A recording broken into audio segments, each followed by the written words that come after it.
Judges 7. Jerubbaal, or Gideon, he got up early the next morning, all of his troops right there with him. They set up camp at Herod's Spring. The camp of Midian was in the plain north of them near the hill of Moreh. God said to Gideon, "You have too large an army with you. I can't turn Midian over to them like this. They'll take all the credit saying, 'I did it all myself,' and they'll forget about me. Make a public announcement. Anyone afraid, anyone who has any qualms at all, they may leave Mount Gilead now and go home." 22 companies headed for home. 10 companies were left.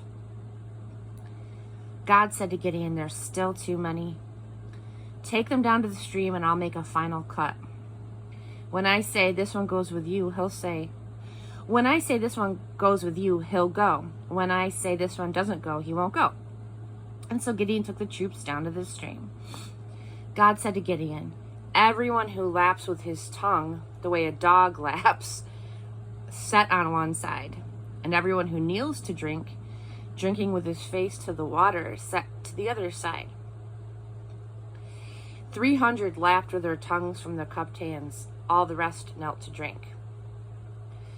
God said to Gideon, "I'll use the 300 men who lapped at the stream to save you and give Midian into your hands. All the rest may go home."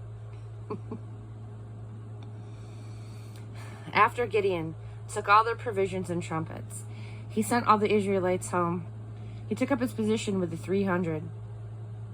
The camp of Midian stretched out below him in the valley. That night, God told Gideon, "Get up and go down to the camp. I've given it to you. If you have any doubts about going down, go down with Purah, your armor bearer. When you hear what they're saying, you'll be bold and confident." He and his armor bearer, Purah, went down near the place where the sentries were posted. Midian and Amalek, all the Easterners, are spread out on the plain like a swarm of locusts. And their camels, past counting, like grains of sand on the seashore. Gideon arrived just in time to hear a man tell his friend a dream. He said, "I had this dream. A loaf of barley bread tumbled into the Midianite camp. It came into the tent and it hit so hard it collapsed. The tent fell." His friend said, "This has to be the sword of Gideon, son of Joash, the Israelite. God has turned Midian, the whole camp, over to him." When Gideon heard the telling of the dream and its interpretation, he went to his knees before God in prayer. Then he went back to the Israelite camp and said, "Get up and get going. God has just given us the Midianite army." He divided the 300 men into 3 companies. He gave each man a trumpet and an empty jar with a torch in the jar, and he said, "Watch me and do what I do. When I get to the edge of the camp, do exactly what I do. When I and those with me blow the trumpets, you also, all around the camp, blow your trumpets and shout, 'For God and for Gideon.'"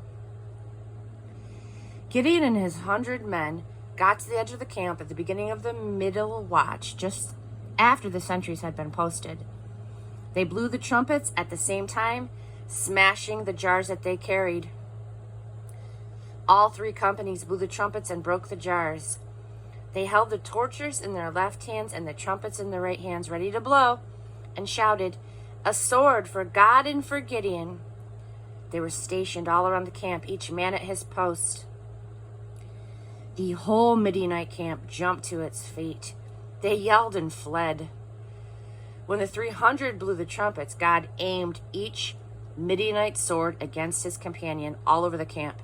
They ran for their lives to Beth Shittah, towards Zerah, to the border of Abel Meholah near Tabath. Israelites rallied from Naphtali, from Asher, and from all over Manasseh. They had Midian on the run. Gideon then sent messengers through all the hill country of Ephraim, urging them, "Come down against Midian, capture the fords of the Jordan at Beth Barah." So all the men of Ephraim rallied and captured the fords of the Jordan at Beth-barah. They also captured the 2 Midianite commanders, Oreb, which means raven, and Zeb, which means wolf. They also captured the 2 Midianite... They killed Oreb at Raven Rock, and Zeb they killed at Wolf Winepress. And they pressed the pursuit of Midian. They brought the heads of Oreb and Zeb to Gideon across the Jordan.